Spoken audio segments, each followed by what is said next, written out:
Tá indo aqui. Foi.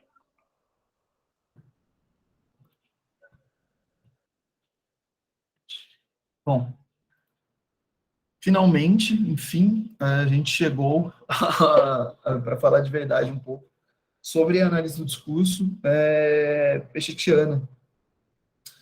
Eu acho que, enfim, é bastante coisa, mas dá tempo. Vamos lá. E hoje é capaz que eu trave mais do que das outras vezes, porque me perco um pouco no pensamento que dá, enfim, semana foi pesada, mas vamos lá. Bom, a análise automática do discurso, a gente conversou um pouco já começamos a conversar sobre o percurso do Peixe na semana passada.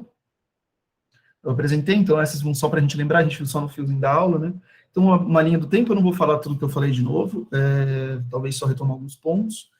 Partir do que seria o tripé fundamental da análise do discurso pechetiana, e nesse tripé a gente já consegue ver uma diferença sensível com a análise do discurso Foucaultiana, e depois passar para o que seriam, enfim, alguns primados ou alguns princípios teóricos fundamentais que orientam a análise do discurso pechetiana.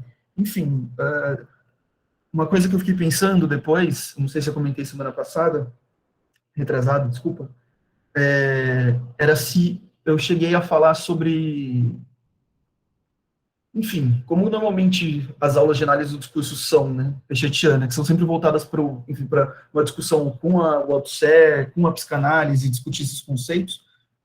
Enfim, existe uma ênfase muito grande de abordar a análise do discurso pechetiana enfim, o Pechet chamou da cidadela teórica, ou tríplice intente, ou tríplice aliança, enfim, ele dá vários nomes para isso, que compõem a teoria do discurso, que são a linguística, o marxismo e a psicanálise, né? Eu acho que aqui, enfim, uma forma de eu dar uma desculpa sobre por que eu escolhi assim, ou pelo menos uma razão, é porque eu preferi, como a gente está trabalhando com as diferenças teóricas específicas, né, como que enfim, a crítica específica, como ela se desenvolve do Foucault à psicanálise, ou enfim, ao marxismo, e como que Pechet vai articular o próprio marxismo e a psicanálise, né, na sua teoria, enfim, quais seriam os... Isso são coisas que vocês conseguem, enfim, me parece, pelo menos eu acho que sim, acredito, espero que sim, desse percurso que eu tracei, eu acho que vocês conseguem ir atrás, né, e se desenvolver, enfim, desenvolver uma compreensão maior. Aqui, eu acho que seria mais interessante pautar efetivamente aquilo, como se dá na metodologia específica dessa análise do discurso em comparação com a outra, né? Então, como se identifica cada uma delas do ponto de vista, enfim, do seu fazer, e não tanto enfim, do arcabouço teórico que sustenta toda a teoria, mas sim aquilo que vai aparecer mais na análise, nos resultados, nos objetos, enfim.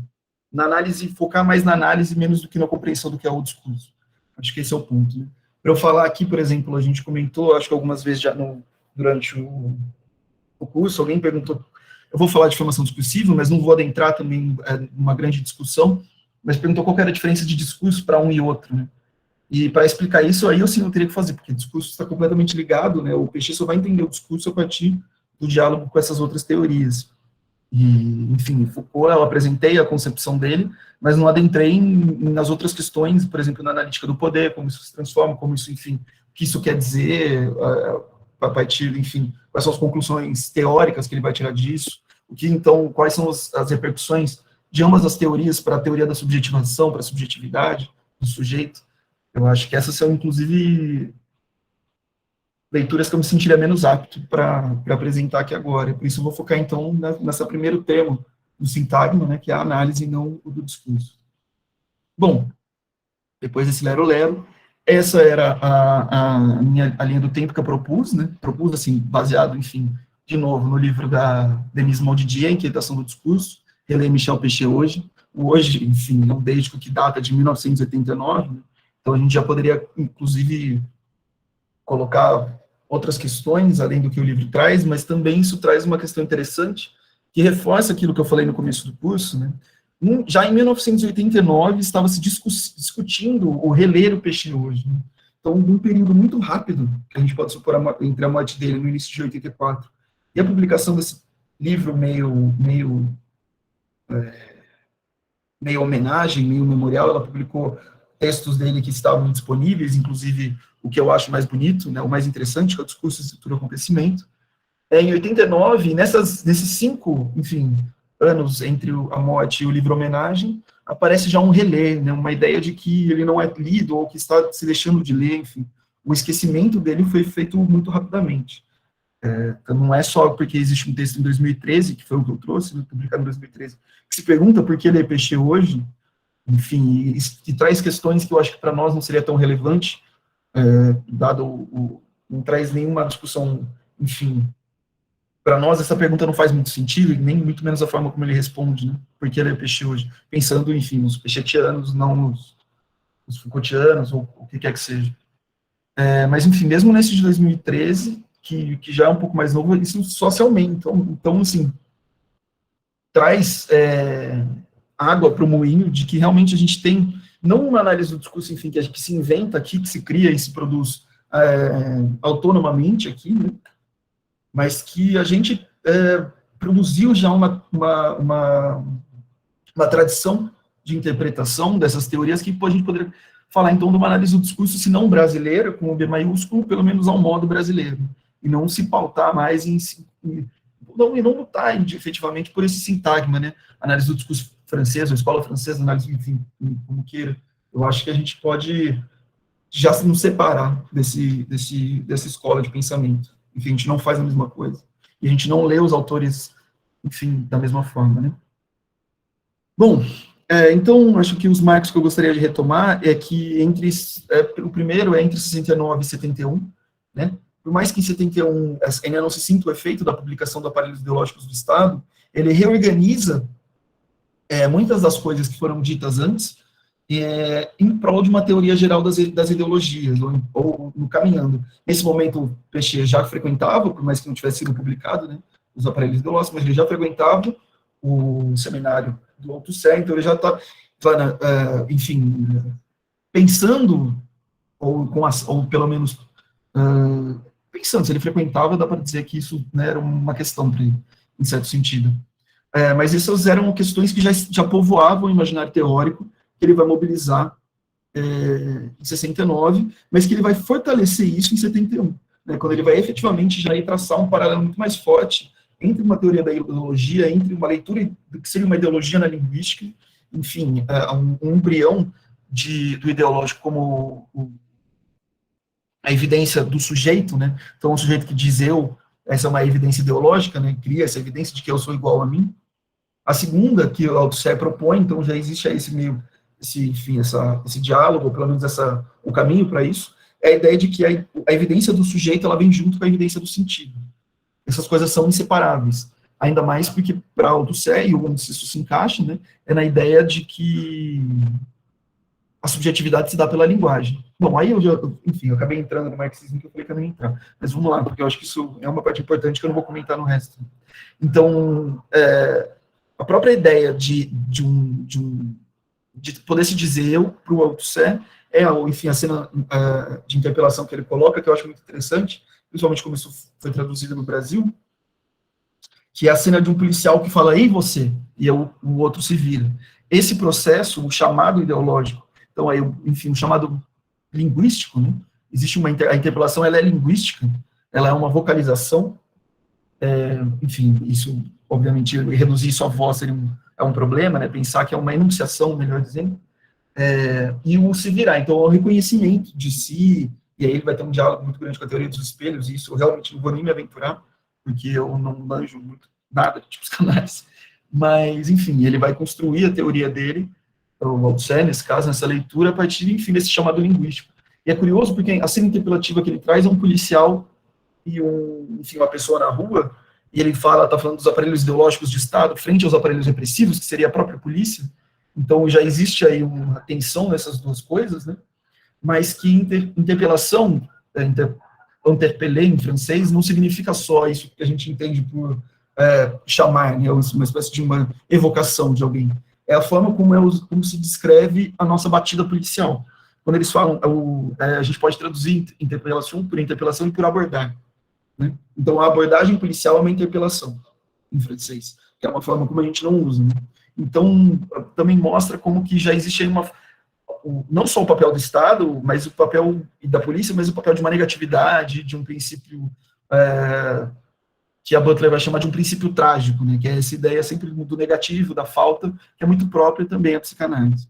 Mas, enfim, ele já, então, os textos de 71, ele reorganiza a análise do discurso, quando ele propõe informação discursiva e outras coisas, mas aí ele segue sempre numa tentativa de... Enfim, o Didier vai chamar essa segunda parte, de 75 e 78, de as grandes tentativas. Mas eu acho que isso nunca parou, assim, eu acho que a minha leitura, eu sinto, pelo menos lendo os textos, no texto que eu falei que eu escrevi, que é de onde eu tirei os exemplos, que foi publicado, porque a Unicamp me ouviu, e eu sinto que essas tentativas nunca pararam, né? O colóquio materialidades discursivas, ele é resultado de uma inquietação cada vez maior em relação à identidade, em relação à unidade, em relação à coerência. Essas palavras, elas formam um jogo muito curioso a partir de 75, né, que até o semântico discurso, a grande preocupação era constituir o que é um discurso, então uma formação discursiva, esse é um objeto de análise, a partir, como a gente vai ver, da repetição e da regularidade. Mas, enfim, a partir de 75, já no semântico discurso, principalmente na parte em que ele fala de interdiscurso, mas ainda não de uma forma tão aparente ou tão pungente como vai se tornar a partir de 77, uma inquietação fundamental em todos esses elementos que formam a análise do discurso, né, que comporiam essa tríplice aliança, né, a psicanálise, o marxismo e a linguística, que comporiam a teoria do discurso. Se em 1980, ele, na apresentação do colóquio, na verdade, em 1979, né, quando ele propõe a chamada, ele fala que não existe, que essa teoria do discurso ela seria um equívoco teórico, né, porque eles supuseram que, porque a psicanálise fala da linguagem, o marxismo, pela ideologia, fala da linguagem, e a linguística, enfim, é a ciência da linguagem, e como os três estão falando da linguagem, eles estariam falando do mesmo elemento, do mesmo objeto. Então, enfim, uma contradição, inclusive, curiosa, porque ele estaria supondo, inclusive, que seria pré-Saussuriano, né, que não seria o ponto de vista que constrói o objeto. Ele que lutou tanto pelo corte saussuriano, então, como é perigosa, os caminhos teóricos são perigosos, né, para a gente. Mas, enfim, divagações à parte. Nesse momento, ele fala isso, né, supor que o real do inconsciente e o real da história, o real da língua, seriam a mesma coisa. O que significa isso? Infelizmente, eu não dá tempo. Mas essa teoria do discurso vai ruir e ele vai continuar, efetivamente, tentando, e é isso que é muito curioso. Não sei se salvar, né? Essa palavra eu acho que não seria muito boa, mas tentando efetivamente reformular a análise do discurso, né?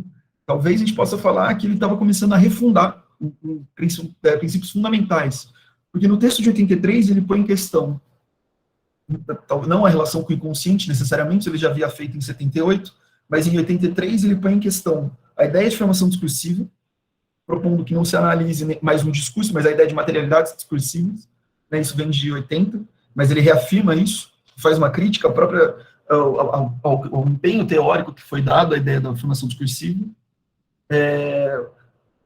e vai dar um peso muito grande para a ideia do equívoco, e de uma espécie de crítica fundamental à linguística, do desejo da linguística, né?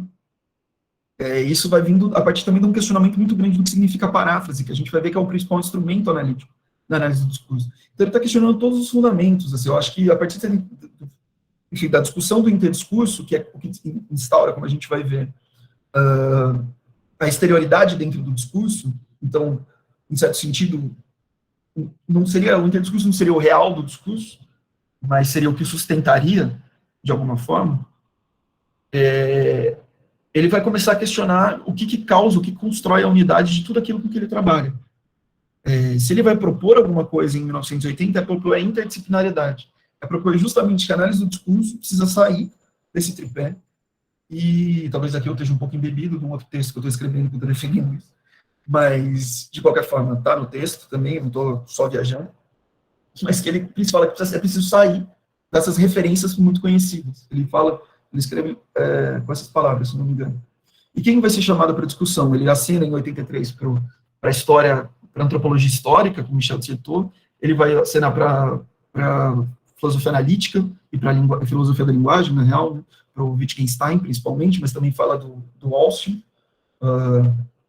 Ele vai para a historiografia francesa, para inglesa, né, saindo um pouco das referências muito próximas ali, as referências francesas. Então, falando do Ralph Samuels, que é um historiador, se não me engano, inglês.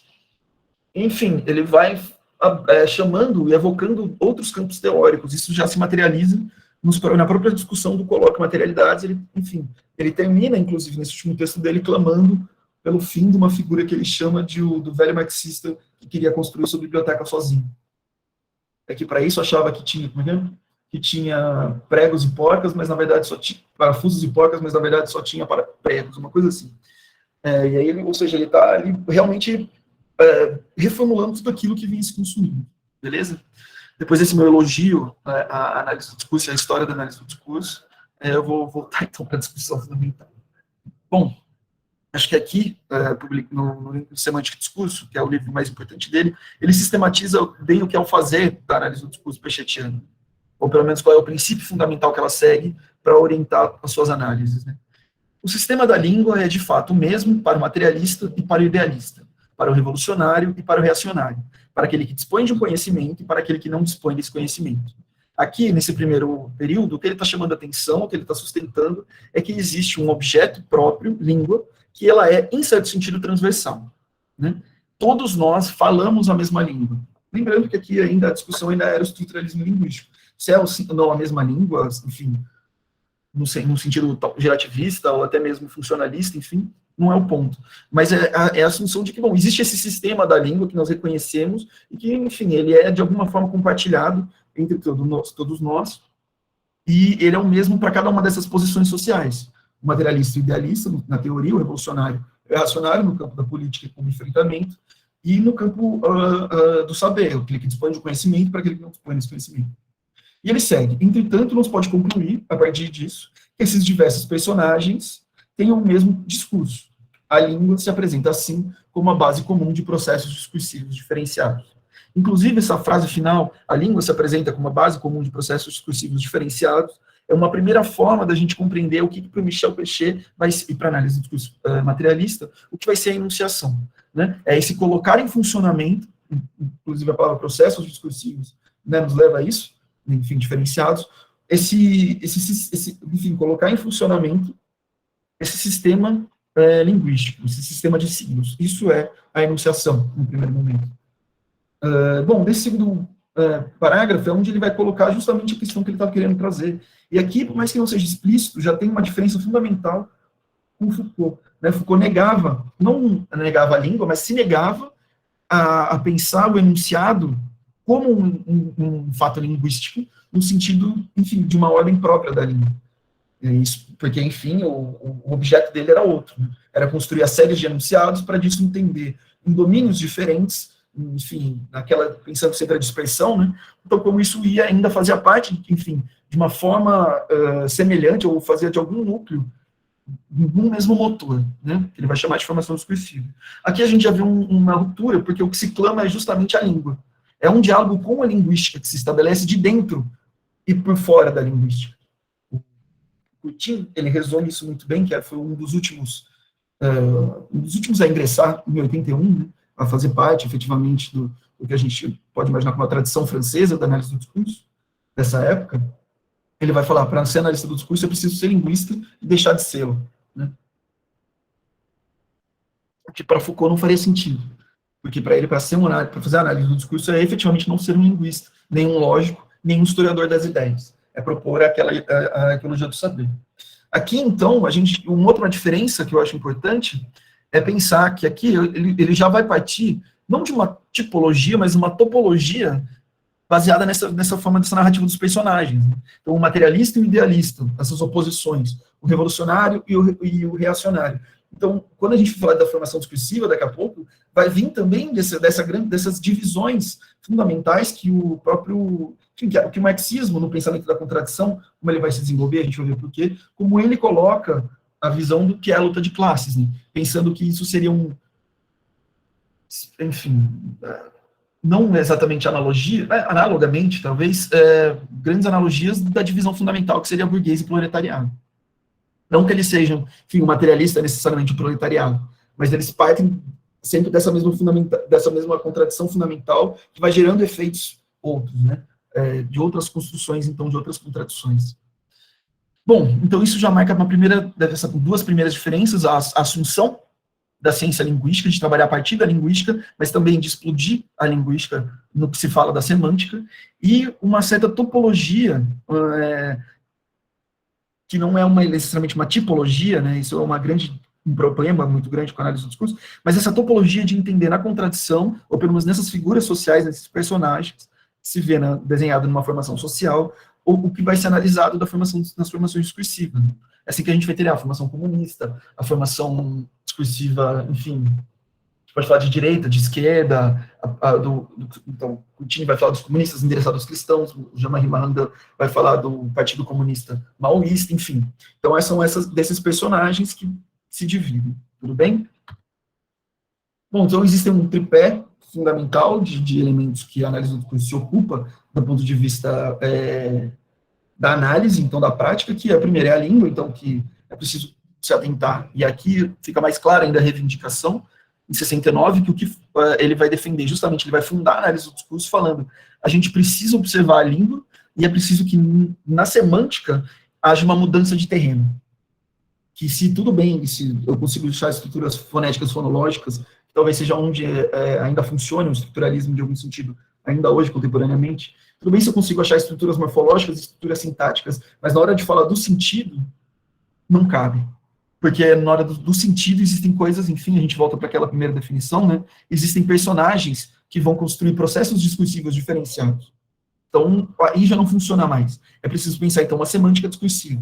Mas ele fala, mas essa questão não significa abandonar a língua, mas sim retomar a língua naquilo que era o próprio dela, né? Que é o que funciona efetivamente, não é como ela se articula em textos, como ela se articula em enunciados, e aí ela vai adquirir sentido. Não, a língua, como funcionamento próprio, não como uma forma, mas como um funcionamento próprio de estruturas opositivas, né, a ideia do valor, como ela mesma funciona de uma forma específica que precisa ser levada em consideração, e ela se engendra, então, com essas posições sociais para produzir sentido. Isso não se dá para fazer um texto.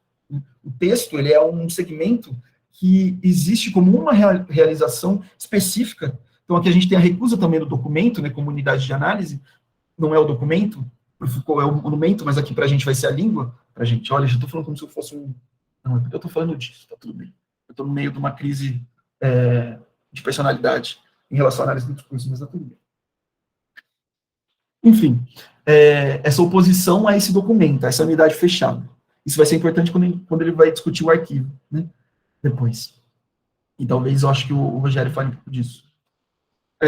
Bom, isso vai um primeiro postulado, que funciona a língua e não um texto. Isso também tem a ver com um americano distribucionalista, que é de onde vai derivar a paráfrase, mas enfim, essa é a ideia principal. Né? Não faz ideia analisar uma realização, enfim, fechada, se a língua funciona também, apesar ou para além desse texto. O segundo, enfim, é como se define o sentido, e aí aqui eu acho que não tem muito, para a gente isso é meio, enfim, quase intuitivo, vindo da análise do discurso, é que as condições sociohistóricas não são contingentes, ou seja, elas não vão modificar o sentido de alguma forma, mas elas constituem o sentido. Não tem como pensar sentido, então por isso uma semântica discursiva, sem pensar as relações sociais, beleza? Enfim, a última é que pela enunciação, e aqui é o único texto que eles efetivamente configuram uma ideia de enunciação, eu acho curioso isso, que eles vão falar Pichet e Fuchs, agora com uma linguista, né? Pela primeira vez eles se unem uma linguista para escrever, o Henri, ele é matemático e filósofo, e a Roche, ela é antropóloga, então aqui ele, enfim, pela primeira socióloga, assim, isso. Então aqui pela primeira vez, junto com uma linguística, ele vai conceituar a enunciação, que o chama de uma enunciação não subjetiva, opondo-se tanto, enfim, as teorias de Roe, as teorias da análise pragmática, enfim, a teoria analítica, mas também ao Benveniste, que ele considerava que aquela ideia, a ideia do aparelho formal, ela era idealista porque ela supunha um sujeito dono de si, mestre do seu sentido. Então ele vai falar, pela enunciação, o que acontece é que pelos processos enunciativos, o enunciador se constitui pouco a pouco. Ou seja, aquilo que é enunciador de um enunciado, ele é, enquanto ele, o próprio dizer, ou seja, através de uma sequência discursiva, ele vai se constituindo enquanto ele assume coisas, ou seja, essas coisas fazem parte do meu discurso, então eu assumo elas como evidentes do sentido, enquanto eu rejeito aquilo que eu não posso dizer. E aí, o que vai desembocar? E já existe esse conceito, mas isso está muito próximo com a noção de formação discursiva para eles. Beleza? Então, mesmo o enunciador é um efeito do discurso, no sentido de que ele se constitui como efeito do enunciado pela rejeição do não dito e pela assunção do dito. Bom, acho que, para começar nos princípios teóricos, eu segui, em certo sentido, uma ordem um pouco cronológica, mas eu acho que é onde cada conceito vai desembocar no outro.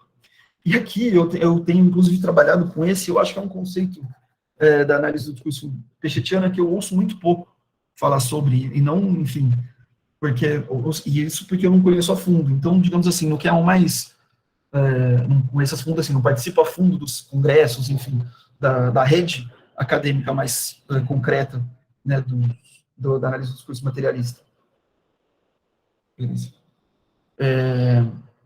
Mas, digamos assim, a ideia da metáfora, ela aparece é metafórico, e não se discute isso, isso não sai muito da bolha mais fechada dos grandes especialistas, né, ou daqueles que se dedicam para isso mais a fundo. E eu acho que esse conceito, ele me parece o mais fundamental da análise do discurso, porque tudo, de alguma forma, volta para ele. Tudo, de alguma forma, principalmente no sentido metodológico, todos os conceitos que vão se desenvolver metodologicamente, eles voltam para esse conceito, me parece. Que é o conceito que, enfim, é daqui que a gente vai entender o que constrói uma formação discursiva, daqui que a gente vai entender como se dá como se dá o interdiscurso, é da metáfora que a gente vai entender como é que se engendra a língua, é da metáfora que a gente vai entender o que é paráfrase, é da metáfora que a gente vai entender posteriormente o que é resistência e o equívoco, né? Enfim, me parece um conceito que ele vibra por toda a análise do discurso. Então, em 69, e ele existe, e esse é o mais, para mim, o mais interessante, ele existe desde o primeiro texto, desde a análise automática do discurso. Né? E Péchet, depois ele não fala muito mais assim de o efeito metafórico, aí ele fala mais algumas palavras, enfim, ele fala mais da metáfora, mas ele não se volta para constituir, como ele se voltou para a língua, para a formação discursiva, enfim, para reconstituir efetivamente isso como objeto teórico. Isso foi feito, eu sei que foi feito na Unicamp, aí a Suzy Lagasse trabalha muito com o conceito de metáfora, mas normalmente eu não conheço porque eu sou novo, né, nesses textos, então principalmente nesses textos primeiros, assim, da análise do discurso francesa. Então, enfim, é algo mais nesse sentido dos especialistas, é mais nichado, me parece, essa discussão. Inclusive, enfim, foi feito aqui no Brasil e não na França.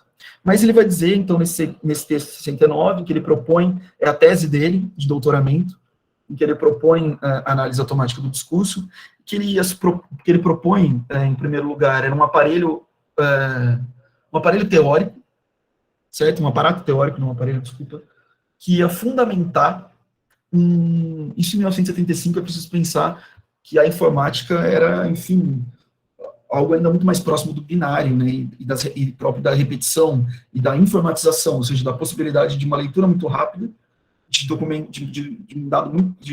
quantidade muito grande de dados, e que produzia alguns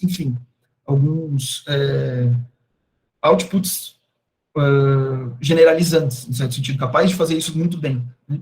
Calcular o sentido, enfim, calcular grandes coisas. O computador ainda era muito próximo de uma calculadora.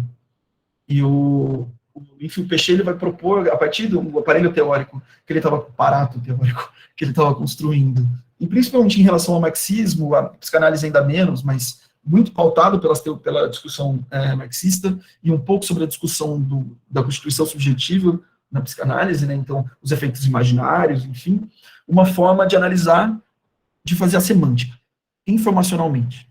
Então, de construir, por isso a análise automática do discurso, um dispositivo informático, um dispositivo computacional que pudesse ler e soltar e calcular essa semântica discursiva. Isso, enfim, ele vai ser uma das primeiras coisas que eles vão abandonar, e vai ser um lugar que eles mesmos vão efetivamente se questionar. Até que ele abandona o projeto da informatividade, acho que em 74, e ele vai mais para a teoria, ele vai querer entender mais, enfim, principalmente a partir da influência altusseriana, vai se interessar muito mais para a teoria da ideologia e como ela se relaciona com a linguagem, com a língua e com o inconsciente, do que efetivamente uma questão informacional. Ele nunca deixou de trabalhar com isso. Mas isso só volta a ser uma preocupação para ele em 1980, em que eles tentam, não sei efetivamente por quê, acho que isso seria uma pesquisa interessante, né? A relação entre peixe e informática, se existe algum novo boom informacional, não sei. Mas ele tenta em 80 de novo, mas ele meio que deixa de lado, efetivamente, porque ele falou, não é algo que parecia possível, inclusive porque foi crescendo cada vez mais o que seria o princípio fundamental dessa máquina semântica, esse dispositivo semântico de análise, né, automático, que é a ideia da regularidade, né? Eles foram cada vez mais criticando a ideia da regularidade, e que na regularidade você encontra uma espécie de identidade automática. Uma identidade, essas coisas são iguais, então é possível eu criar uma análise que vai me dar, por exemplo, sempre quais as paráfrases possíveis dentro de um discurso dado, então essa forma já fechada, né? Como que essas palavras vão me dar, então, um sentido de algumas palavras. Isso, enfim, todos os princípios que sustentam essa empreitada são questionados pela análise do discurso, principalmente a partir de 1974, 73, quando ele cria o NICHES, não sei agora qual era exatamente o laboratório, mas ele cria um grupo de estudos da teoria das ideologias, né, história e teoria das ideologias. Então, enfim, isso é uma parte menor. Mas para fazer isso, para conseguir construir essa teoria, o que sustenta o desejo informacional dele é o efeito metafórico.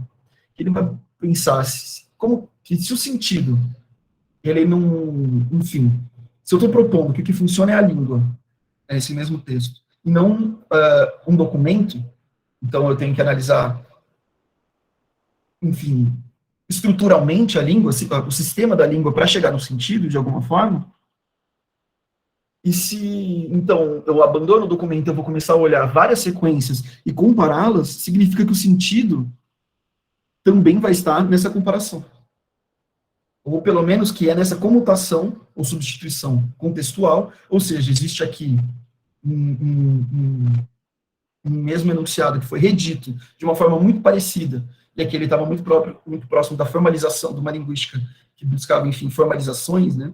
Então, por exemplo, não lembro efetivamente de algum enunciado quase lógico que ele constrói, aqui ele ainda era muito próximo da lógica, então existe também esse excesso formal muito grande, mas, enfim, tentar construir esses pequenos, enfim, organizações sintáticas que se repetem em diversos enunciados, então, mexendo com elas, você conseguiria restituir o que é o sentido.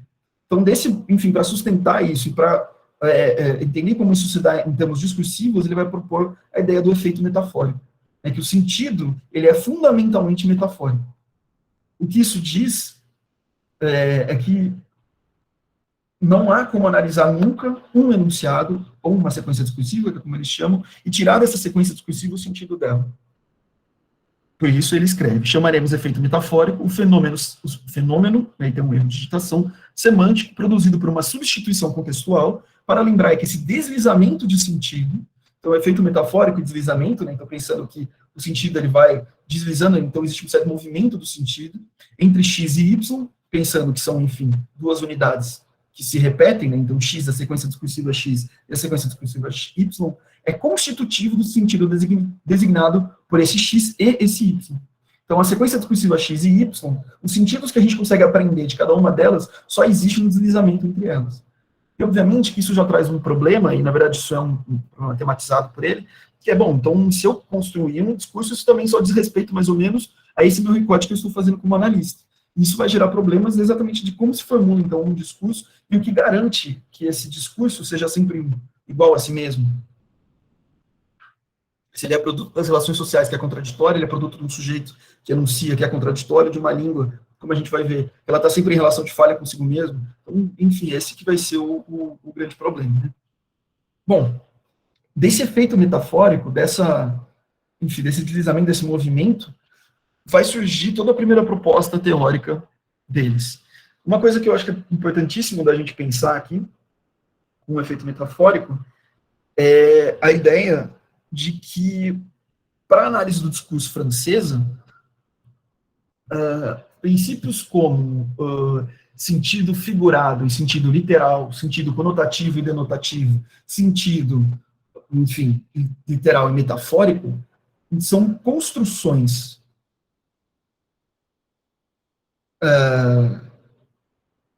políticas em si mesmas sobre a ordem da língua. Seriam efetivamente uma política linguística. Isso não está escrito desse jeito em nenhum lugar, mas é possível a gente chegar mais ou menos nisso, né? Seria enfim, são uma espécie de efeito ideológico na teoria, né?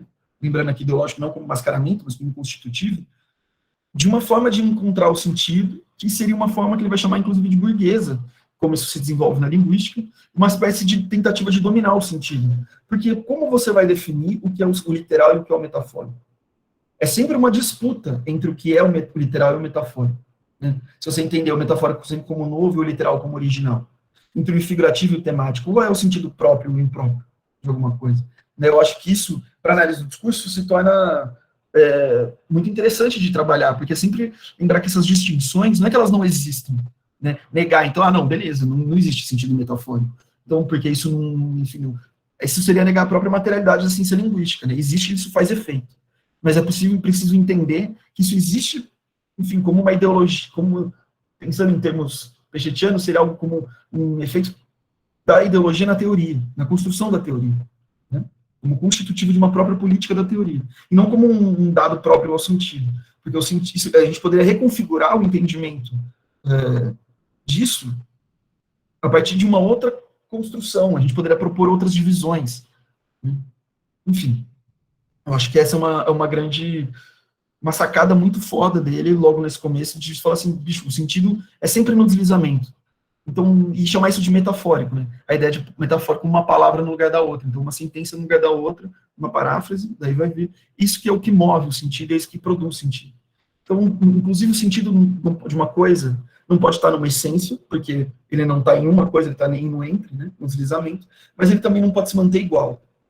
E nem ter uma origem. Então, de alguma forma, a gente encontra o problema que Foucault estava propondo, né? Da ideia de questionar uma origem que se mantém, ou uma origem que decai, né? Isso, a etimologia de uma palavra não contém nada do que ela significa, necessariamente. Pode conter a depender de como isso aparece, enfim, no próprio desenrolar do discurso, no próprio fio do discurso, e como isso se apresenta. Mas ela não existe enquanto tal, né?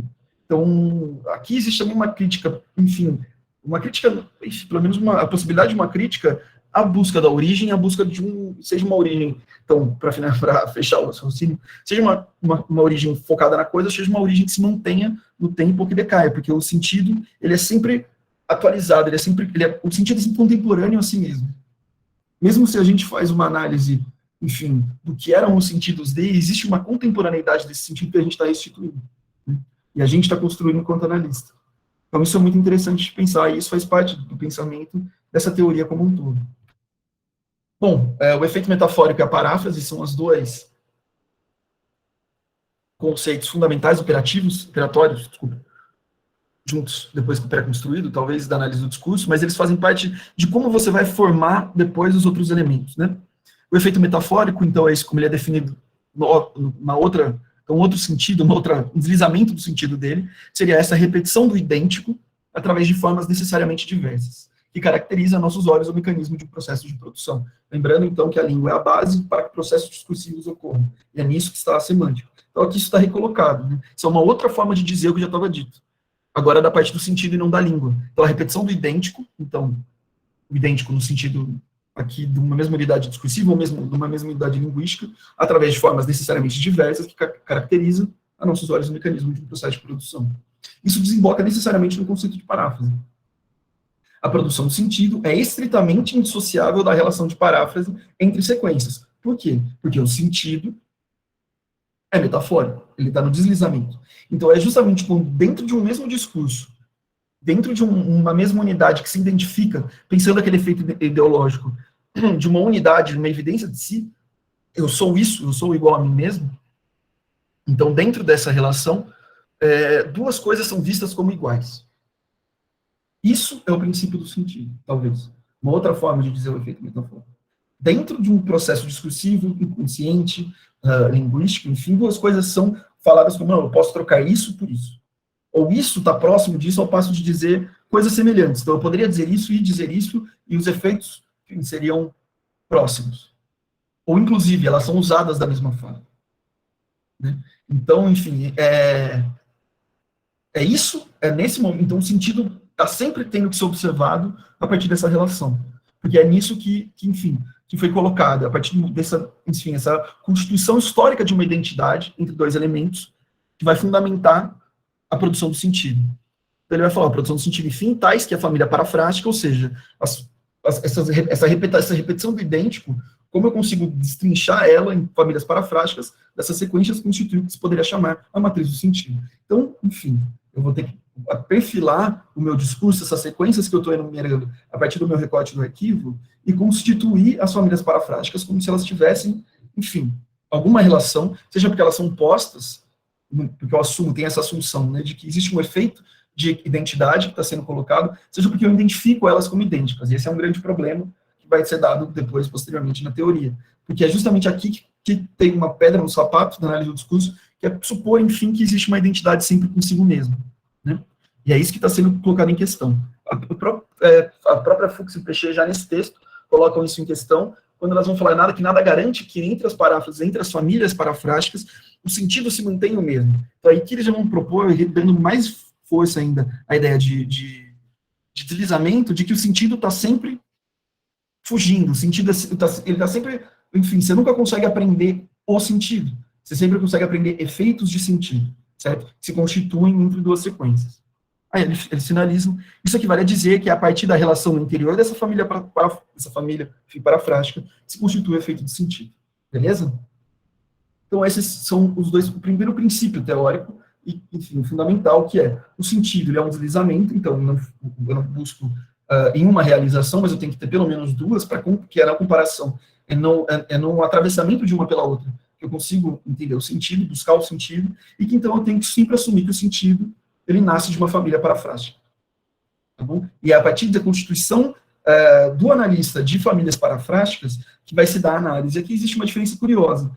Do que eu conheço dos trabalhos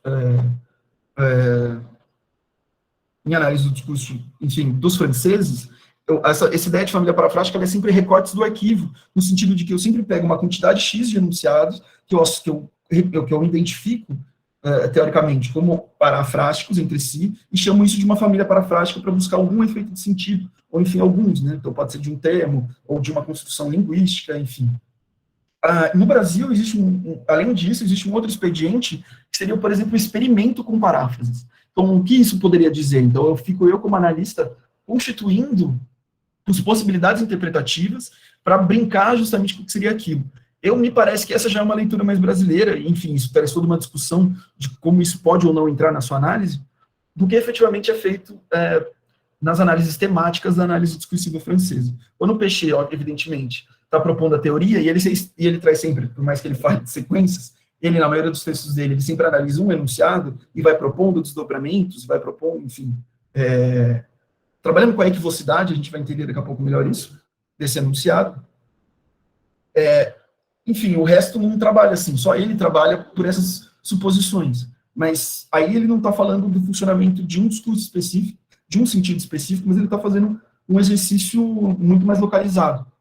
E, então eu não sei muito bem como isso se dá, enfim, isso traz... Eu acho que existe um interesse nesse expediente analítico, acho que ele permite a gente ver caminhos, né, e, enfim, e propor hipóteses, mas eu acho que o quanto isso diz do discurso efetivo pela própria produção do analista é uma discussão a ser feita de forma um pouco rigorosa, assim, precisa ser feita rigorosa, porque, inclusive, uma das críticas que alguns analistas do discurso, que, bom, o funcionalismo inteiro faz ao gerativismo, a ideia justamente de que, bom, o analista pode propor, não estou ratificando isso, eu acho que isso é enfim, precisa ser um pouco modalizado, mas que o gerativista, ele, enfim, tiraria literalmente da cabeça dele, da capacidade linguística dele, os dados e não estaria observando a língua enquanto tal.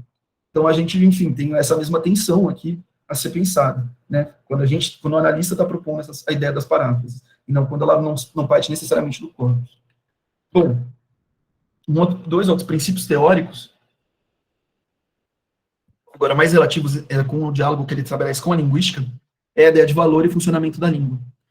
Se em 69 ele já reivindicava que o que funciona é a língua, isso vai tomar um corpo muito grande em 71, quando ele escreve junto com Henri e com a Roche, um texto que chama A Semântica e o Código Saussuriano, em que os três, na verdade, vão atacar muito de frente o que seria o princípio do estruturalismo e da leitura que se faz na semiologia, por exemplo, e mesmo na linguística, enfim, em todos os lugares que o funcionalismo era empregado e transformado, sobre como eles entendiam, como eles leram Saussure. Ao ponto, e esse é o ponto da crítica deles, ao ponto de supor, então, que é possível fazer um estudo estruturalista do sentido. Eles vão falar que, dentro do pensamento saussuriano, existe um corte ainda inaudito, que é o corte estabelecido pelo valor. Muito rapidamente, o valor para Saussure, ele é a forma que ele deu para, enfim, generalizar o que seria, o que constitui a identidade de um signo na língua. Então, dentro, por exemplo, isso funciona muito bem, principalmente dentro da tabela do IPA, né? O Alfabeto Fonético Internacional. Alfabeto Fonético Internacional. Que você consegue fazer relações opositivas entre, por exemplo, enfim, em relação à posição da língua, dos lábios, se ele é, por exemplo, surdas ou sonoras, enfim, se é um P ou um B, a partir de como isso se explode ou não, ou como é retido o sopro, né, dentro da boca. Então, não é possível definir um termo, pensando foneticamente, sem você pensar imediatamente numa rede de diferenças que ele estabelece com outros termos. O valor, a gente poderia supor que ele é a ideia de que a identidade se dá pelo não X. E aí existe uma grande influência hegeliana dentro do pensamento saussuriano, que é justamente essa ideia de que para ter um é preciso ter o outro, né? Essa ideia de que esse outro é um negativo de si mesmo. Então, uma negatividade, enfim, pura. Por isso que, inclusive, um sistema sígnico dentro de uma língua, ele consegue se reorganizar, perdendo ou inserindo um outro elemento. Porque o negativo dele é, em certo sentido, uma forma vazia, que pode ser ocupada pelo resto sempre em comparação com o resto desse sistema, ele vai, enfim, se construir. Eu estou me alongando porque eu acho que tem gente aqui que não necessariamente é da linguística, mas só para a gente pensar que isso vai depois apresentar para o sentido. A gente pensar num termo, né? Para quando a gente traz isso para um signo, para uma paráfrase, um sintagma, tanto faz. Por exemplo, sistema pronominal, que agora a gente tem transformado tudo em terceira pessoa, com a conjugação da terceira pessoa, menos a primeira. Então a gente fala eu vou, nós, não, só a primeira pessoa, né? Eu vou, e o resto é nós vai, ele vai, eles vai, ela vai. Então, eles, enfim, tudo ficou como uma mesma forma. Então a gente perdeu, em certo sentido, perdeu no sentido que caiu, né, um certo uso dentro de uma certa variação da nossa língua, e isso foi reordenado. Então, a oposição se modificou. Então, o que vale cada um daqueles pronomes foi modificado a partir desse novo funcionamento. A gente pode pensar a mesma coisa pela inclusão do agente no lugar do nós. Se a gente fala nós vamos, ou nós vai, dependendo dessa tensão, a gente também fala a gente vai. Ele pode ser equivaler ou nós ou não, ele pode construir uma diferença a depender, enfim, de como, da variação, se ela tem essa marcação ou não, certo? Se ela usa um ou outro como opositivos, mas de qualquer jeito foi incluído um novo pronome que é o agente, certo? Bom, o que isso vai representar para um termo? Significa que você não consegue achar no sistema da língua, lembrando que o sentido ele é sempre já invadido nossa, eu esqueci de escrever o no funcionamento. Enfim, ele é sempre invadido pelas relações sociais. Significa, então, que você não consegue aprender um termo dentro de um elemento fechado, e que a significação faça parte, efetivamente, daquela língua. Porque a significação, e o próprio Saussure vai falar, a significação ela é própria, não a língua em si, mas a fala. Né? Por isso que ele vai falar primeiro que a semiologia, o estudo dos signos e o estudo da semântica, em geral, ele não é próprio da ciência linguística que ele estava propondo, mas sim de uma ciência mais geral, que seria um ramo da psicologia, ao que era a psicologia na época dele, o estudo da subjetividade, enfim, que se chamaria semiologia, que é o estudo geral dos signos. Por isso que existe essa discussão, inclusive, em torno da semiologia e semiótica. Como, enfim, as ciências gerais do signo, que incluem na conta disso, os processos de significação como um todo. Mas ele já tira, em certo sentido, da língua e coloca na fala, na realização, porque a significação é uma relação dos signos entre si, e não de um signo sozinho. Então, a fala, o encadeamento dos signos, o processo de significação, que está submetido a uma primeridade, a um primado do valor. O valor, como parte da língua, que subjaz a realização da fala, mas que a língua seja influenciada por aquilo que é comunitário, por aquilo que é a relação individual, né? A realização individual, a fala para si. Enfim, é só mediante essa primeira possibilidade sistêmica negativa, né, que, enfim, vai permitir o encadeamento final. Então, não tem como pensar na língua, pegando a língua e não assumindo algum outro elemento de fora o sentido. É preciso entender o que significa a fala. E é isso que ele vai falar, mas a fala, como uma coisa individual, e aí é uma crítica que ele estabelece ao Saussure, ela não pode ser pensada, enfim, criticamente não, desculpa, ela não pode ser pensada de uma forma comprometida com o materialismo, se ela foi vista dessa forma como um sujeito que institui ele mesmo o seu sentido, né? O sentido daquilo que ele diz, nessa espécie de voluntariedade de assumir esse sistema linguístico e colocar ele em funcionamento. Um problema que ele vai ver semelhante no Benveniste, mas de outros, enfim, como decorrência disso, inclusive. Quando ele vai negar o Benveniste, depois ele vai se reaver, em certo sentido, com ele no final. Mas, em grande medida, o que ele vai falar bom, a gente não pode pensar isso porque isso supõe muito um sujeito que sabe tudo o que fala, que sabe a quem é e o que precisa falar, para quem está dizendo e que independe das ações sociais. A gente sabe já pelo materialismo, supondo que eu sou o peixe. A gente sabe que existe um inconsciente, então que existe essa fratura dentro do sujeito, mas que existe principalmente uma fratura social, e que essa fratura social causa efeitos em tudo, porque ela não casaria também na língua. Então é preciso entender que se o valor da língua, ela tem, de um lado, essa impossibilidade de uma estrutura dos semas, é porque justamente é preciso buscar numa outra relação de sistema, numa outra sistematicidade, a luta de classes, a história e também o inconsciente, uma forma de tensão e de atrito que vai gerar a possibilidade da significação. Então, ele vai dizer, do ponto de vista da língua, só contra o valor e não a significação.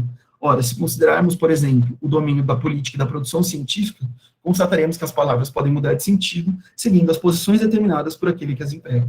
Ou seja, mesmo eu tentando fazer toda uma busca na minha cabeça teórica, mas mesmo aqui ele já dá o melhor dos exemplos. A gente retomar aquele primeiro trecho que eu trouxe, entre o idealista e o materialista, entre o revolucionário e o reacionário. Uma mesma palavra, e aqui não é, por exemplo, uma mesma questão que está sendo dominada de duas formas, mas é mesmo termo, dentro do mesmo sistema linguístico, ele é empregado de formas diferentes, e ele, então, apresenta sentidos diferentes, a depender dos personagens que as proferem, né? E isso vai ser explicado, como eu estava dizendo, pela teoria da fratura social, marxista, e da fratura do sujeito psicanalítica. Beleza? Então ele segue para isso, também, por outro lado, depois para falar, bom, mas a língua ainda é um sistema regido pelo valor. Cada signo só é aquilo que ele vale por tudo aquilo que ele não é. Bom, então isso significa que, apesar de existir a história e o inconsciente, existe uma língua que precisa ser tomada na sua autonomia relativa. Então ele vai dizer, a indiferença da língua em relação à luta de classes caracteriza a autonomia relativa do sistema linguístico, e que, dissimetricamente, o fato de que as classes não sejam indiferentes à língua, ou seja, de que, enfim, as classes, lembrando que elas possuem sempre o mesmo sistema, enfim, para realizar, se traduz pelo fato de que todo o processo discursivo se inscreve numa relação ideológica de classes. Ou seja, é preciso pensar que se a língua é autônoma, ela ainda, entre si mesma, ela só pode se realizar a partir de um processo discursivo, e esse sim inscrito numa relação ideológica. beleza? Mas eles assumem, isso é muito importante, porque isso que vai ser uma grande parte do pensamento dele, a preocupação constante de dar atenção ao que é o próprio da língua. É por isso, depois isso vai aparecer, acho que aqui já tinha, a ênfase que ele dá, enfim, os estudos dão, para o batimento, como eles vão chamar, entre descrição e interpretação. Não é possível fazer análise do discurso para peixe sem uma descrição detalhada do processo linguístico. O processo linguístico no sistema, no sentido morfossintático, efetivamente. A gente vai ver isso com uma ideia de pré-construído. Então, isso é uma preocupação que vai se tornando tão grande que é preciso, inclusive, entender depois o dilema da própria linguística em relação a essa autonomia relativa. Porque ela é autônoma, mas ela é relativa, porque ela só existe, ela só se modifica, ela só se realiza enquanto sistema simbólico mediante a relação ideológica de classes. Beleza? Mas então, nessa tensão, vai nascer toda uma proliferação de críticas à linguística e uma preocupação fundamental de levar a língua como materialidade. Tá bom? Bom, eu trouxe um exemplo para a gente ver isso funcionando. SD1, máscara é coisa de viado. SD2, viado tem que morrer de coronavírus. São dois enunciados que eu analisei no meu artigo. E eu estou tomando, então, duas questões aqui. Que o sentido de cada uma delas, na verdade, o sentido de cada uma delas não, mas o sentido principalmente aqui, para mim, no termo viado, ou da relação entre viado, morte e coronavírus, assumindo, enfim, a primeira, eu preciso dizer isso, né, foi dita pelo presidente da República, e a segunda, numa reportagem, enfim, que misturava a questão da pandemia com a questão da eleição, ele enunciou isso, viado tem que morrer de coronavírus. Bom, na tensão entre esses dois, entre essas duas frases que eu encontro no corpus, eu consigo propor, ou pelo menos pensar um efeito parafrástico que poderia me dar. O coronavírus tem que matar quem usa máscara, que é viado. E disso, subjaz pelo menos duas questões. Primeiro, que existe uma metáfora de guerra aí, né, sendo estabelecida, em que o viado é necessariamente, o viado, então, entendido aqui como, primeiro, a gente pode supor como um homossexual, mas também isso remete muito a uma ideia de fragilidade, né, dentro do universo masculinizado. Então, essa coisa do mascarado, de quem usa máscara, então, que é a coisa de viado, então é o indesejável, é o frágil, é o fraco, e, ao mesmo tempo, o viado tem que morrer de coronavírus. O coronavírus, então, tem que matar quem usa máscara, que é viado. Por que é viado? Enfim, aí a gente poderia fazer uma grande construção de paráfrases possíveis. Mas o que me interessa, que é somente na tensão entre os dois, que a gente pode entender, primeiro, que máscara é coisa de viado, seria algo, enfim, ruim, supondo uma certa imbecilidade frente ao texto. Né? Eu não sei o que é viado, como você usar. Bom, beleza, então eu consigo supor dentro dessa família pequena parafrástica que viado não é necessariamente que é viado necessariamente aqui não é algo bom, ou seja, algo recusado, porque tem que morrer de coronavírus. E que ao mesmo tempo que esse viado é aquele que usa máscara. Mas a gente pode pensar que, bom, máscara também é a metonímia dos cuidados durante a pandemia, então que é algo que denota a assunção de uma certa fragilidade frente ao risco, ou pelo menos um cuidado social, mas seja no sentido de uma fragilidade individual, de saúde, ou de uma social sanitária, assume-se que quem usa máscara está preocupado, então, com a fragilidade, então assume essa própria fragilidade, em certo sentido. Então, esses elementos, e obviamente aqui eu estou extrapolando as duas paráfrases, vão entrar em questão justamente para mostrar, ou para permitir que exista um deslizamento entre as duas e que sentidos sejam produzidos. E é justamente na tensão entre essas duas que os enunciadores dessa formação discursiva podem produzir os seus, enfim, os seus enunciados e podem efetivamente produzir novos enunciados, mas construir relações de identidade, de evidência.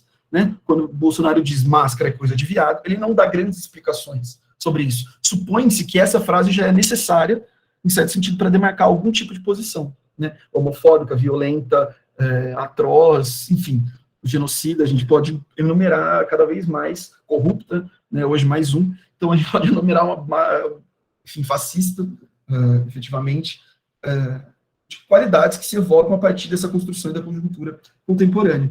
Mas aqui, então, a gente vê o deslizamento funcionando, né? Máscara é coisa de viado, tanto máscara como cuidado, viado, como, enfim, um inimigo, uma fragilidade complexa, porque ele é um inimigo, porque aquele inimigo também precisa ser derrotado, então que tem algum tipo de força sobre nós. Né?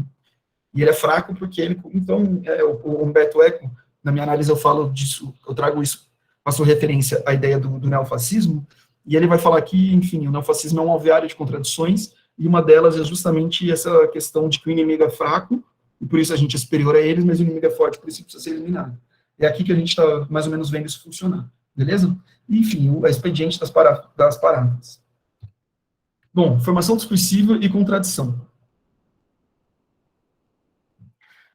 A partir desse aparato da autonomia relativa da língua, enfim, das paráfrases, do efeito metafórico e da fratura social da ideológica de classes, que ele vai propor essa unidade, que é o que vai definir o que é um discurso, aquilo que eu posso chamar de um discurso, são, enfim, essas formações discursivas. E aqui em 71 ele não assume que foi do Foucault que ele trouxe, não assume, assim, não tem nenhuma referência a isso, inclusive porque é muito comum, né, no marxismo, a ideia de os sintagmas formação social, formação ideológica, formação econômica, formação social, formação ideológica, eu acho que é essa ordem, enfim, seria de se esperar, ou seria, enfim, faria sentido dentro dessa formação discursiva, né, desse discurso sobre a sociedade, pensar, então, formações discursivas, esse sintagma, como um objeto de análise. Se, enfim, de uma formação econômica capitalista, enfim, se derivam formações sociais, e dessas formações sociais se derivam formações ideológicas, essas formações ideológicas e o discurso como materialização da ideologia vão derivar formações discursivas. O debate com Foucault se desenvolve no encontro também, enfim, eu acho que talvez a gente possa pensar essas duas influências para ele propor esse mesmo nome para esse conceito, que tenham algo a ver. Bom, as formações discursivas, então, ele vai definir como as formações ideológicas assim definidas, dentro da luta de classes, comportam necessariamente, como um de seus componentes, uma ou várias formações discursivas interligadas, que determinam o que pode e deve ser dito. Então, o efeito metafórico de um discurso, ele é regido, em certo sentido, pela formação discursiva. Essa é a relação que se dá. A formação discursiva, ela vai delimitar o que pode e deve ser dito, aquilo que o enunciador vai constituir na rede do seu dizer, mediante, enfim, as possibilidades de paráfrase que ele também leva em conta na hora de construir. Seja leva em conta inconscientemente, né, como, enfim, uma espécie de memória discursiva dos dizeres anteriores, uma espécie, não, a memória discursiva dos dizeres anteriores, seja como a gente vai ver pela inclusão de um interdiscurso, de um discurso, enfim, anterior. Né? Então, várias formações que determinam o que pode ser dito a partir de uma posição dada numa conjuntura de campo, uma conjuntura determinada de campos. Eu acho que era isso. Uma conjuntura dada de campos. Então, enfim, existe esse recorte, ele vai propor. Aqui, então, veja como isso já é muito mais voltado à ideia de formação discursiva, aqui a ideia de dispersão e de raridade é muito menos colocada. A regularidade é a própria regularidade que vai construir a ideia de formação discursiva, né, a partir da sua relação com o não dito, porque se aquilo que determina o que pode e deve, também determina o que não pode e não deve, mas cria, enfim, de alguma forma, essa identidade muito mais fixa do que era por Foucault. Pensando que a gente ainda estava no campo e que ele estava supondo a informatização desse mundo.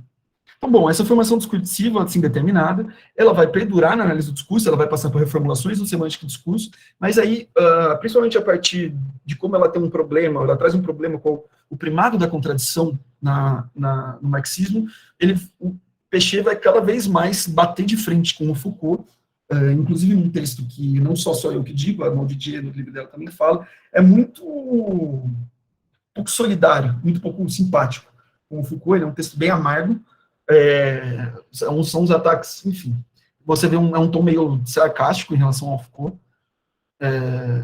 mas realmente do embate, ele vai falar justamente que o Spinoza avança onde Foucault não quis avançar, por desconsiderar a contradição, em que ele vai falar que o grande problema de pensar a formação discursiva dentro apenas dentro do bloco Foucaultiano é justamente o primado da contradição, a proposta da ideologia, que é a filiação teórica do Péchet, que é considerar que não existe nunca uma formação discursiva sozinha no mundo. Isso já está dito em 71, né? Várias formações discursivas interligadas, ou seja, é sempre supor que uma formação só discursiva só existe, porque se eu estou falando de formação enfim, divisões de classe, porque elas estão em embate constante em relação de dominação com outras, né? Isso é algo que não aparece no Foucault. Por mais que ele fale da raridade da expressão, ele nunca coloca a questão diretamente da dominação em si, como uma domina a outra. Ele toma a dominação nas relações de poder, em certo sentido, como, bom, aqui existe um poder sendo exercido, então as práticas de resistência vão existir, mas, enfim, não é esse o ponto, não é esse funcionamento que ele vai analisar. Trata-se, então, de pensar a proposta da ideologia, o primado da contradição, a contradição de dois mundos em um só, já que, segundo a afirmação de Marx, o novo dá-se dentro do velho, e que Lenin reformulou dizendo, um se divide em dois. E aí aqui a gente pode fazer um paralelo também Foucaultiano, de uma crítica Foucaultiana e deleuziana também, eles se parecem muito, se aproximam bastante nisso, ao Hegel, porque por mais que Althusser tenha se livrado do sujeito universal, dos universais e da história idealista, do absoluto, né, em Hegel, ainda persiste a ideia de contradição. Porque é justamente a partir da ideia de contradição, que era, né, aquela relação que eu falei, do um, que tem dois, então, mas é o primado mas aí seria o primado da individualidade, da identidade sobre a alteridade, né, então, da identidade sobre a contradição, então a ideia de que eu tenho um X e um não X, o que o Marx vai discutir, entre muitas outras coisas, isso quem propõe o Althusser em Ler o Capital, é que uma das grandes questões que ele vai trazer, da inversão dele de Marx, então veja, a inversão de Marx, de Hegel, desculpa, então existe ainda um liame, é justamente propor que essa relação entre X e não X, ela é a negatividade, a oposição à contradição, que é constitutiva, e não a anterioridade do primeiro X. O novo nasce de dentro do velho, já é uma reformulação disso, dizendo, existe o velho, uma formação social, que quando se irrompe um acontecimento que reformula aquilo, então reformula a relação de dominação dentro de uma sociedade, dominação, subordinação, enfim, é dessa contradição, desse conflito, que vão se desenvolver depois, que vão se desenvolver depois essas duas unidades que entram na luta de classes, que vão constituir a luta de classes. Obviamente, eles estão pensando sempre no nascimento do capitalismo, não porque se esgota aí, mas essa é a grande questão, né, para os marxistas, então tanto Althusser quanto Marx vão trazer a questão do surgimento do capitalismo, então pensar, por exemplo, a ruptura, que emerge uma nova classe a partir, enfim, daquilo que existia entre nobreza e plebeus, a análise é muito mais densa do que isso, mas fazendo um grande esquema, é a partir do nascimento que vai se reconstituir, conforme a burguesia vai assumindo uma posição social de poder, pela, enfim, acumulação primitiva de capital, a relação monetária que se intensifica de forma capitalista, que vai surgindo depois o proletariado, aquele que trabalha. Então, essa transformação social que vem do velho, ela reconstitui uma nova formação social a partir de que, enfim, se divide em dois novamente, que é do conflito entre essas duas, que vai nascer uma nova. Essa é a dialética. Muito esquematicamente, pobremente e erroneamente, talvez, explicada. Então, um se divide em dois. E é isso que Péchet vai falar, que Foucault precisa levar em conta, nesse texto que chama Ousar Pensar, Ousar Se Revoltar. Nessas condições, parece que na modalidade pela qual se designa, pela fala ou pela escrita, essas coisas a cada vez idênticas e divididas, ou seja, na modalidade por como se constrói esses elementos, esses objetos, lembrando que aqui ele está falando com palavras e coisas, né? Essas coisas a cada vez idênticas e divididas, ou seja, assumidas como iguais, mas que também se diferenciam, que se especifica aquilo que se pode, sem inconvenientes, chamar de formação discursiva, com a condição de se entender bem que a perspectiva regional das formas de repartição e dos sistemas de dispersão de Foucault se encontram assim reordenados à análise das contradições de classe. Ou seja, tudo bem. Nós podemos assumir a ideia de que uma formação discursiva é aquilo que pode e deve ser dito, e que também é um sistema de dispersão. Mas a gente nunca pode olhar para uma formação discursiva não em si mesma, sempre como parte de um sistema dividido de classes. Ou sempre, a princípio, de um sistema de contradição. Se existe uma formação discursiva, é preciso saber, isso é fundamental para a análise do discurso. Se ela é, por exemplo, uma formação discursiva dominante, a formação discursiva dominante de determinado campo, e se não, se ela é uma das dominadas, e qual é a relação que ela estabelece com a dominação. Porque é justamente isso, porque esse seria o funcionamento social fundamental. Né? Um dominador, enfim, uma pletora de dominados, de formas de dominados distintos, que não são idênticos a si mesmos, ou seja, comportam identidades divididas, mas que existe sempre uma hegemonia, digamos assim, um dominador e outros dominados. Então, é sempre nessa relação de embate, seja entre o revolucionário e o reacionário, aquele que dispõe de um conhecimento, aquele que não dispõe, entre o idealista e o materialista, entre o burguês e o proletário, e etc. e tal, que nessa contradição, é nisso que se pode encontrar a análise da formação discursiva. análise do discurso. Beleza? Então, esse é um dos grandes pontos que eles vão discutir. O que Foucault vai dizer, e era isso que eu estava falando, eu esqueci, a defesa que ele faz, não disso, mas a crítica que ele faz, a ideia de contradição, está justamente na ideia de que, então, você tem que supor que, de alguma forma, existe uma unidade que se mantém idêntica a si mesma. E de que, na verdade, existe um primado, de qualquer jeito, que se concentra na ideia da identidade. O que ele vai falar é preciso pensar as diferenças e as multiplicidades. É sempre, digamos assim, você está se pautando sempre pela negatividade. O Foucault vai falar isso Por uma Vida Não Fascista, na introdução ao Antiédipo, de Deleuze-Guattari. Ele vai falar, a grande questão não é abandonar o marxismo ou a psicanálise, mas é não assumir a negatividade que eles comportam, sempre pensar pela falta, pela lacuna, por essa identificação da repressão e da censura. Existem outras coisas, por isso que ele vai falar, inclusive, de um poder produtivo, e que isso só pode ser pensado dentro de uma lógica que tome a multiplicidade, uma acessão positiva da própria existência, e que isso não se dá como uma identidade de si consigo mesmo, né? Mas é pensar, enfim, é quase como um fractal, onde se olha e tenha mais divisões, é sempre esse o ponto, mas é pensar que isso se organiza por uma forma semelhante de diferença, de diferir, né? Isso, eles se aproximam nesse ponto, cada um dentro do seu aspecto teórico, na última fase, principalmente do Péchet. Bom, essa é a crítica que ele faz à contradição.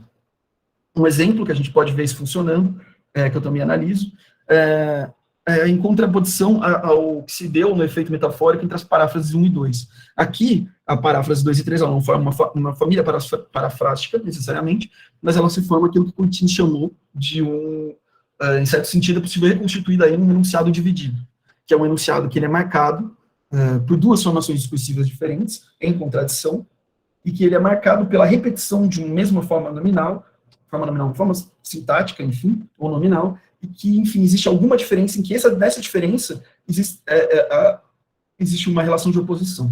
Então, por exemplo, eu trouxe, pensando no discurso virilista, enfim, fácil bolsonarista, que identifica e homofóbico do Bolsonaro, que identifica a ideia da homossexualidade, da fragilidade como um defeito, ou do cuidado de si como um defeito, né? Essa atenção como uma espécie de fraqueza moral, ética e física, até mesmo, com esse outro texto, com esse outro filme, que se chama A Máscara em que Você Vive. É um filme bastante liberal, mas é bem interessante, principalmente no sentido que ele vai propor aqui, que é uma máscara, efetivamente, aquela que seria atribuída aos viados, como oposição, né? Não é para mim que sou macho, é para o viado. Aqui, a máscara se torna justamente aquilo que enfim, o homem viril assume para si, para não mostrar tudo aquilo que ele explodiria em subjetividade, né? Para não construir, não se deixar, enfim, não deixar tudo aquilo que seria uma vulnerabilidade subjetiva aparecer, existe uma máscara viril.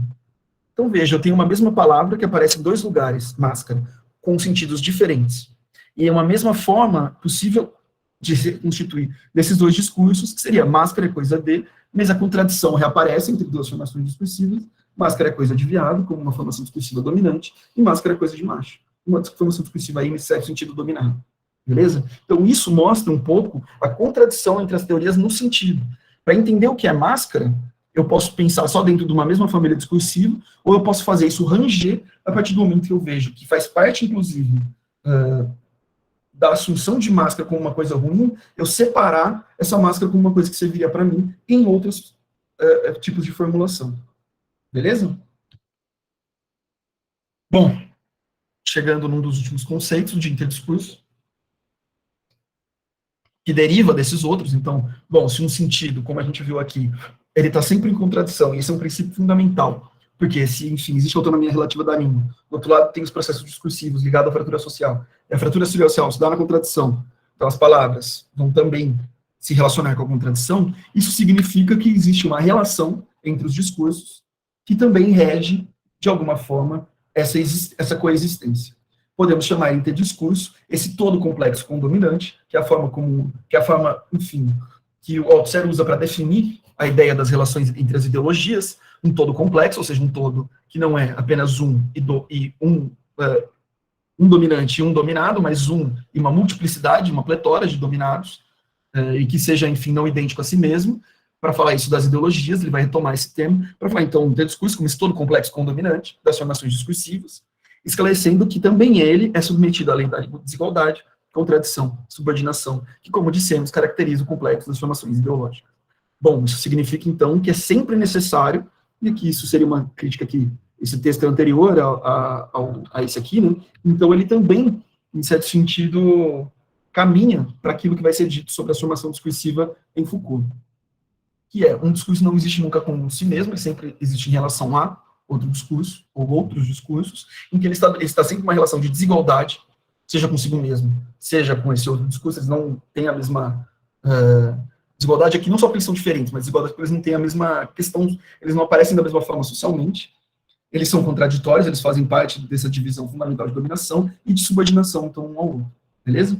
Basicamente dizer, o discurso, ele é regido pelo interdiscurso, que é o complexo das relações discursivas que está submetido à contradição.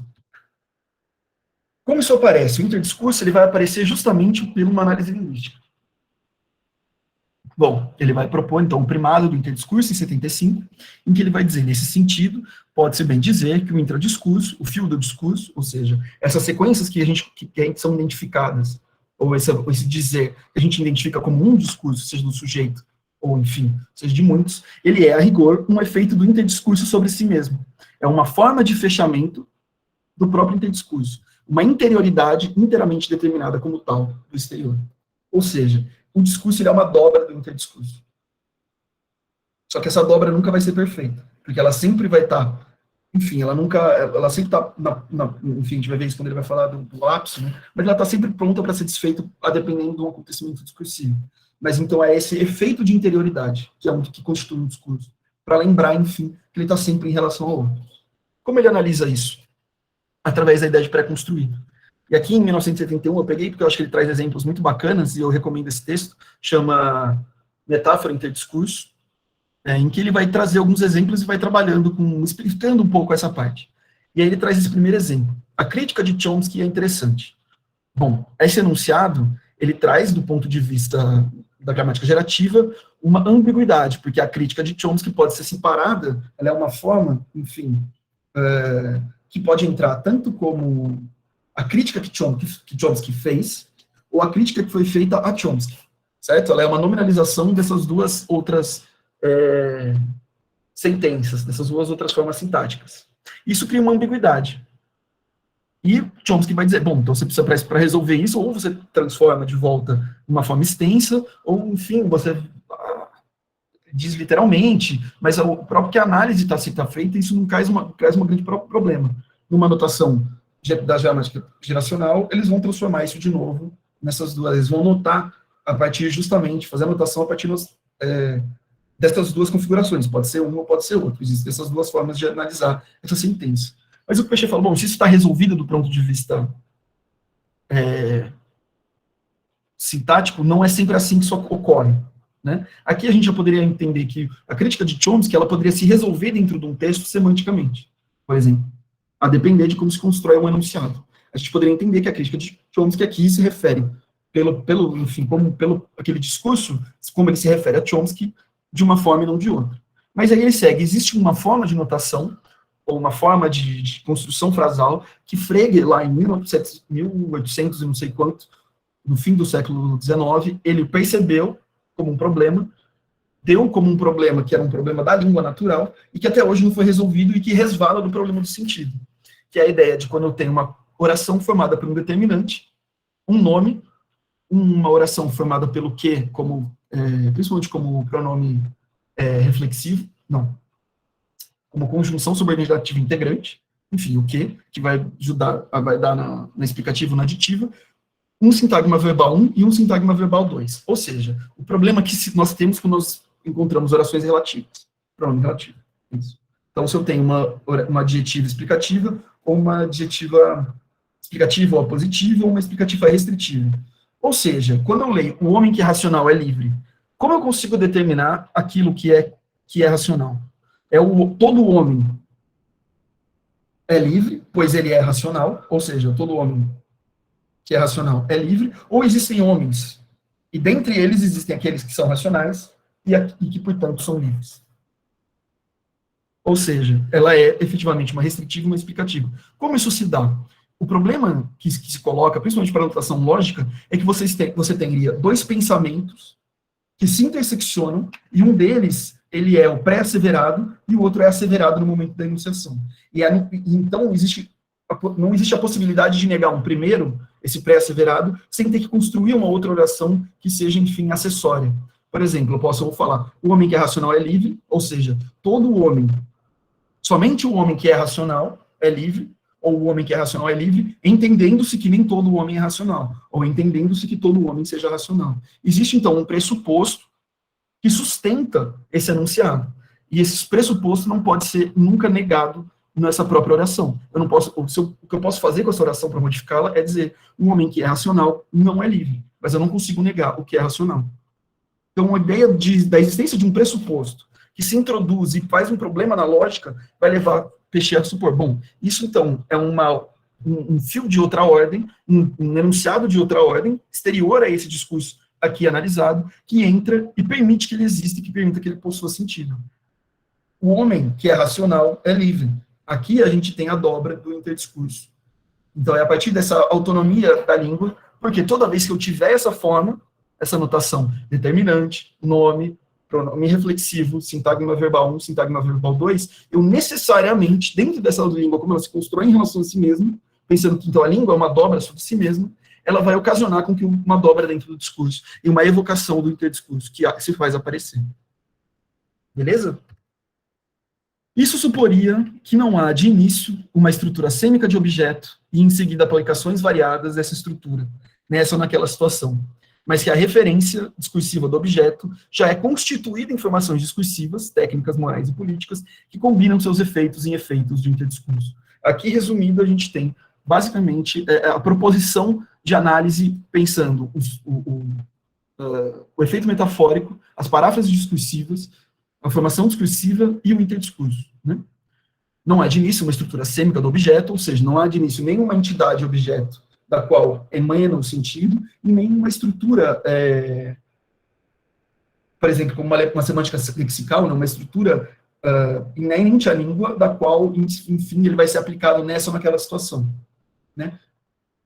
A criação de um objeto discursivo, ou seja, da referência discursiva do objeto, já é constituída em formações discursivas, técnicas políticas morais, ou seja, dentro de uma formação discursiva que rege um discurso, que rege as paráfrases discursivas possíveis, que são a matriz do sentido, enfim, então o sentido é, pensando o sentido como efeito metafórico, e que tudo isso é regido por efeitos de interdiscurso. O que existe de fato seria o interdiscurso, que cria dobra sobre si mesmo, a partir da língua e a partir das suas próprias relações de contradição, e que vai, então, criando efeitos de sentido, criando discursos possíveis.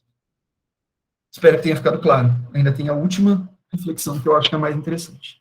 Mas eu acho que aqui está, enfim, sistematizado, e eu trouxe, inclusive, o fractal para a gente pensar, porque é isso, cada vez, não sei se vocês sabem, o fractal é uma mesma forma que se repete indefinidamente e que vai criando figuras a partir dessa mesma forma que se repete indefinidamente. Ela vai se modificando conforme ela vai se repetindo. Então, é esse que está sendo colocado. Existe um todo, que é esse fractal, esse interdiscurso, e eu vou fazendo recortes dessa dobra, dessas que eles fazem em si mesmo, para criar unidades, e para entender as coisas como unidades, mas elas sempre estão em relação, e elas sempre compõem um algo muito maior, que seja para o Peixe, seja para o Foucault, não no sentido do interdiscurso, mas o que seria um tudo dito, né, em determinado momento, o arquivo, para Foucault, e seja em outras teorias, o interdiscurso, como ele vai ser trabalhado no Menguenot, a ideia de dialogismo no Bakhtin, enfim, tudo que trabalha com a alteridade sempre vai dizer que isso é o inapreensível. Né? É impossível eu dar conta disso tudo, justamente porque isso tudo não é idêntico a si mesmo, não é fechado. Ele está sempre em movimento. Né? A temporalidade, por mais que a gente não fale muito disso, mas para qualquer análise do discurso ela é importante. Não só a temporalidade no sentido histórico, mas a temporalidade da própria análise. Quando a gente faz a análise, a gente está movimentando aquele sentido, então significa que aquele sentido ainda não está pronto. Ele vai sempre se reformulando. Bom, surge dessa questão, desse deslizamento constante entre x e y do sentido, submetido a todas essas ordens que eu acabei de explicar, da língua, da história, do próprio discurso, do inconsciente, que eu não falei muito, mas que também aparece, que Foucault, Péchet, assim como Foucault, vai começar a se questionar cada vez mais, ou vai começar a se interessar cada vez mais sobre, bom, então, de onde surge o novo? Se o velho nasce do novo, como isso acontece? Se tudo isso, esse efeito de interdiscurso, ele é dominado, se ele é um todo complexo com o dominante, subordinado, submetido à lei da desigualdade, contradição e subordinação, como então existe a resistência? Como então é possível que um novo apareça dentro do velho? E que como é possível, pensando, enfim, que se acabem as relações não acabem no sentido teleológico, mas que se cada vez mais destruam essas relações de subordinação e essas relações de dominação de classe. Como pensar politicamente? Atuação política. Se é isso, se é assim que isso acontece. Se o sujeito é um ente político, é um ente de linguagem, ele é um ente discursivo, se a minha própria identidade como sujeito, então aquilo que eu sei de mim, aquilo que eu sei dos outros, ela é uma produção discursiva, em termos, não só discursiva, mas também pela ideologia, e isso está submetido a tudo isso que a gente viu, como então pensar um novo, politicamente? Como atuar politicamente? E aí que ele vai se desenvolver a crítica que ele faz a si mesmo sobre a teoria da interpelação, e também isso resvala, na verdade essas duas coisas andam juntas, que é a crítica então que ele vai ter que fazer a própria método da análise do discurso, de pensar as paráfrases discursivas e as unidades discursivas, cada vez, como sempre, processos muito fechados e idênticos a si mesmo. E é por isso que ele vai cada vez mais desistindo da ideia de uma teoria do discurso e de uma ideia de o discurso para pensar materialidades discursivas, ou seja, realizações discursivas da ideologia, né, materiais, ou seja, das relações de classe. Não como um discurso, mas como essa pluralidade sempre já dada. Um texto, então, importantíssimo é o que ele escreve, chama O Inverno Político Francês, ou... o resto do nome não lembro, mas é um anexo que aparece a Semântica e Discurso, o terceiro anexo, que foi colocado em 1982, ele escreve em 77, 78, e que é publicado na versão inglesa de Semântica e Discurso. Enfim, depois foi traduzido também para o francês, e quando foi, acho que efetivamente foi traduzido para cá, já veio com essa tradução, com esse anexo. Mas nesse ele está questionando fundamentalmente a teoria do sujeito, como ele tinha feito equivaler o real, em termos posteriores, mas o real do inconsciente com o real da história, com o real do discurso, talvez, e como isso desembocava num fechamento constante, sempre numa ideia de que nas análises, no próprio pensamento, era possível pensar o proletário, essa figura que ele usa, separado do burguês, como uma causa em si mesmo, quase. E aí ele vai falar, bom, é preciso pensar que não há ritual sem falhas, só a causa daquilo que falha. Uma coisa só pode existir porque ela está sempre apta a se tornar outra coisa. O velho nasce do novo. O velho nasce do novo porque isso é um movimento constante. Isso não tem uma parada, não é alguma coisa que se dá do nada, isso é alguma coisa que se dá justamente na repetição do idêntico. Então ele vai falar, aprender até seu limite máximo que não há ritual sem falhas. Enfraquecimentos e brechas. Uma palavra por outra é a definição da metáfora. Olha, gente, arrepiei. Mas também o ponto em que o ritual se estilhaça no lápis. Eu acho que essa é uma das formas mais bonitas que ele já... É uma das formas mais bonitas que o Peixe já escreveu. Pois bom. O que ele quer dizer com isso, né? Que a própria possibilidade de existência do discurso, que é que se repita, né, que se diga sempre de novo aquilo que já foi dito, tem um efeito metafórico, é justamente nessa repetição, e porque que o discurso, uma relação de dominação pode ser quebrada. Não há ritual sem falhas. Aqui ele toma isso do Lacan, quando Lacan fala do processo de assujeitamento, né, de interpelação do inconsciente em uma entidade psíquica. Então, é o efeito de subjetividade que disso decorre, e ele vai trazer isso para a análise. Vai falando, bom, não há ritual sem falhas, enfraquecimento e brechas. O fato de que uma coisa se repete não garante que ela seja idêntica, que ela tenha a mesma força e que ela não vá se modificar. Se uma palavra por outra é a definição da metáfora, e se não está em nenhuma e na outra, o que garante que isso se mantenha ad eterno? É justamente o contrário. É isso que garante que, bom, isso se mantém, porque eu estou repetindo coisas diferentes como se fossem iguais, né? Coisas que eu estou tomando sintagmas, frases diferentes e falando que elas são iguais, então ideias, proposições que sejam como diferentes, que em algum momento isso vai falhar, que em algum momento vai existir uma intrusão, uma falha, e vai fazer com que aquela metáfora não funcione como deveria, e funcione como outra forma. A gente não tem controle do sentido, né? pensando sempre nessa tensão constante entre língua e discurso, beleza? Então, o ponto em que o ritual se estilhaça no lapso é no momento que ele falha, porque ele vai efetivamente falhar, porque ele está apto de falhar, porque ele é uma construção que em algum momento aí vai surgir a possibilidade do novo nascer no interior do velho. Então, o que é a resistência? Não há dominação sem resistência. Primeiro, primado prático, eu acho que é um erro de digitação do texto, senão para mim não faz sentido. Então, vou ler como primado prático da luta de classes, o que significa que é preciso ousar e se revoltar. É preciso ousar, é muito louco isso, porque a partir da ideia de metáfora, ele vai falar, é preciso ousar dizer. É preciso ousar dizer o contrário. É preciso ousar redizer aquilo que foi dito. Isso se torna a prática da análise do discurso, produzir novos efeitos de escuta, como uma forma de revolta. É preciso destrinchar tudo aquilo para que efetivamente se possa ver nascer o novo. Né? O novo não nasce por geração espontânea. Ele nasce numa forma social que se repete ad infinito e que, eventualmente, ela falha. E se essa falha coincidir com outras temporalidades, e aqui ele está mais perto da época que o Althusser está escrevendo sobre o materialismo aleatório, enfim, dessas outras atemporalidades, isso vai, pode, de alguma forma,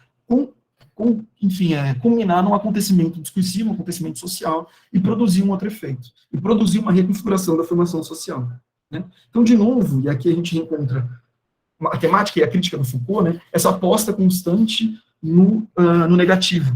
A metáfora ela não cria algo novo porque ela é produtiva, ela cria algo novo porque ela pode falhar enquanto repetição de si mesma. Porque ela não é idêntica, então ela está sempre tendo um esforço de que ela se repita. Beleza? Isso vai levar ele a propor uma proposição teórica muito importante, que é a ideia do equívoco. Se só a causa daquilo que falha existe um primado prático da luta de classes, ou seja, uma coisa, enfim, material, imediata, da luta de classes, que então é preciso ousar dizer, isso é preciso abordar a linguística também sobre sobre esse mesmo espírito. E a interpretação sobre esse mesmo espírito, é preciso colocar isso dentro, de início, para qualquer análise do discurso, de qualquer discurso. E é isso que ele vai evocar a ideia de que todo enunciado, ou seja, toda sequência de enunciado, ou seja, toda sequência discursiva, pois linguisticamente descritível como uma série léxico-sintaticamente determinada de pontos de deriva possíveis, oferecendo lugar à interpretação.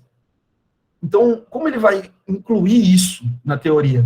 Ele vai dizer, bom, beleza, só a causa daquilo que falha. Se a gente pensar que a língua é uma repetição sempre de si mesma, por mais que ela tenha essa determinação própria, essa dobra dela sobre si mesma, como, por exemplo, a noção do pré-construído, né, da oração relativa, ela sempre causa esse efeito.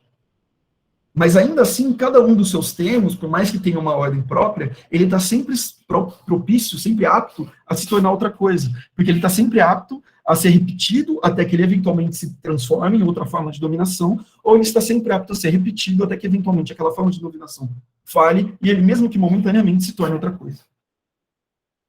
Então, isso se torna um princípio analítico, né? Que você aborda o enunciado a partir da deriva, não mais de tentar entender como ele constrói a sua unidade, mas como na construção da sua unidade ele pode sempre destrambelhar, de cair, ou seja, retornar ao estado não necessariamente não ideológico, mas perder o seu sentido de evidência e ser retomado. Por exemplo, quando ele lista as ideias de delimitações, versões e deslocamentos, um texto do Peixet também, que ele vai falar das resistências. Uma vai virar e falar assim, repetir, por exemplo, uma litania errado, ouvir errado, se equivocar, falar errado, não confundir os termos, repetir um ditado, um dito, alguma coisa, digamos assim, com um sentido diferente, não propositalmente ou não. Essas são formas de resistência, seja uma coisa mais, enfim, as formas da própria língua, ou uma resistência não tão combativa, a formas maiores, né, dizer quando se deve ficar calado, ousar se revoltar.